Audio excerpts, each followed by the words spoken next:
Salut à tous et bienvenue à cette nouvelle édition du Kola Info. On débute ce matin avec Jackson Tchatchoua, latéral droit camerounais de 23 ans, qui est au cœur des rumeurs de transfert vers l'AC Milan. Actuellement sous contrat avec l'Hellas Vérone jusqu'en 2027, Tchatchoua a attiré l'attention des dirigeants rossoneri par ses performances solides. Le Milan AC aurait manifesté un vif intérêt pour le jeune talent, voyant en lui un renfort potentiel pour leur secteur défensif. Sa polyvalence et son énergie sont particulièrement appréciées et pourraient s'avérer précieuses dans le système de jeu de Sergio Conceição. Selon plusieurs sources, l'AC Milan avance ses pions dans ce dossier. Les représentants du club auraient déjà entamé des discussions avec l'entourage du joueur, signe d'un intérêt concret. Cependant, aucun accord n'a encore été trouvé entre les clubs. Le transfert de Tchatchoua pourrait se jouer dans les semaines à venir, avec des négociations qui s'annoncent intenses entre l'Hellas Vérone et l'AC Milan. Pour le jeune Camerounais, cette opportunité représenterait un grand pas en avant dans sa carrière. Son arrivée dans une équipe du top 4 italien pourrait lui permettre de développer davantage son jeu. Cette rumeur s'inscrit dans un contexte de mercato actif pour l'AC Milan, qui cherche à renforcer plusieurs postes. L'intérêt pour Tchatchoua témoigne de la stratégie du club visant à recruter de jeunes talents prometteurs pour préparer l'avenir. La 7e journée de MTN Elite One s'annonce explosive les 11 et 12 janvier 2025, avec des affrontements cruciaux entre les meilleures équipes du Cameroun. Le match phare opposera la Colombe sportive du Dja et Lobo, leader avec 14 points, au Mangwa Boy de Bamboutos de Mbouda, dimanche à 16h au stade annexe 1 de Yaoundé 3. Ce duel mettra en avant la 3e meilleure attaque face à l'une des défenses les plus solides du championnat. Un autre match attendu verra s'affronter le Canon sportif de Yaoundé, 4e, 11 points, et le Coton Sport de Garoua, 7e, 9 points, dimanche à 14h. Cette rencontre pourrait avoir un impact significatif sur le haut du tableau.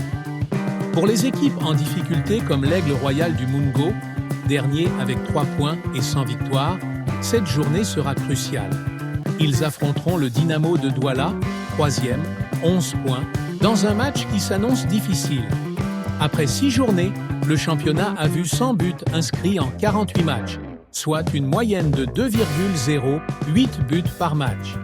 Victoria United, Gazelle FA et Astre de Douala dominent l'attaque avec 10 buts chacun, tandis que la Colombe sportive, le Dynamo de Douala et Bamboutos excellent en défense avec seulement 2 buts encaissés. Cette 7e journée promet d'être riche en émotions et en rebondissements, avec des enjeux importants tant pour la course au titre que pour la lutte contre la relégation. Les supporters camerounais sont appelés à soutenir massivement leurs équipes dans les stades pour un week-end footballistique passionnant. Cette semaine, le gouvernement camerounais a imposé un resserrement budgétaire significatif à la FECAFOOT, dirigée par Samuel Eto'o. Pour la préparation et la participation de l'équipe nationale féminine U17 aux éliminatoires de la CAN 2025, la fédération avait initialement soumis un budget de 289 millions de francs CFA. Cependant, l'État a réduit ce montant à 160 millions de francs CFA, réalisant ainsi une économie de 128 millions CFA. Cette décision s'inscrit dans une volonté de contrôle plus strict des dépenses liées aux équipes nationales. Le gouvernement a récemment retiré à la FECAFOOT la gestion directe des fonds alloués aux compétitions sportives. Désormais, selon la nouvelle loi des finances 2025, ces fonds seront mis à la disposition du ministre chargé des Sports qui en assurera la gestion. Ce resserrement budgétaire intervient dans un contexte où la gestion financière de la FECAFOOT, sous la présidence de Samuel Eto'o, a été critiquée pour son manque de rigueur. L'État cherche ainsi à prévenir les excès budgétaires et à rationaliser l'utilisation des ressources publiques. Cette mesure pose un défi à la FECAFOOT et à l'équipe féminine U17, qui devront optimiser leurs ressources pour atteindre leurs objectifs sportifs.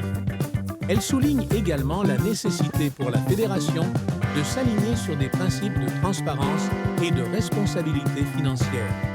On termine cette édition avec l'image du jour et Oyongo Bitolo qui nous montre qu'il n'est pas encore fini et à demain pour une nouvelle édition du Cola Info.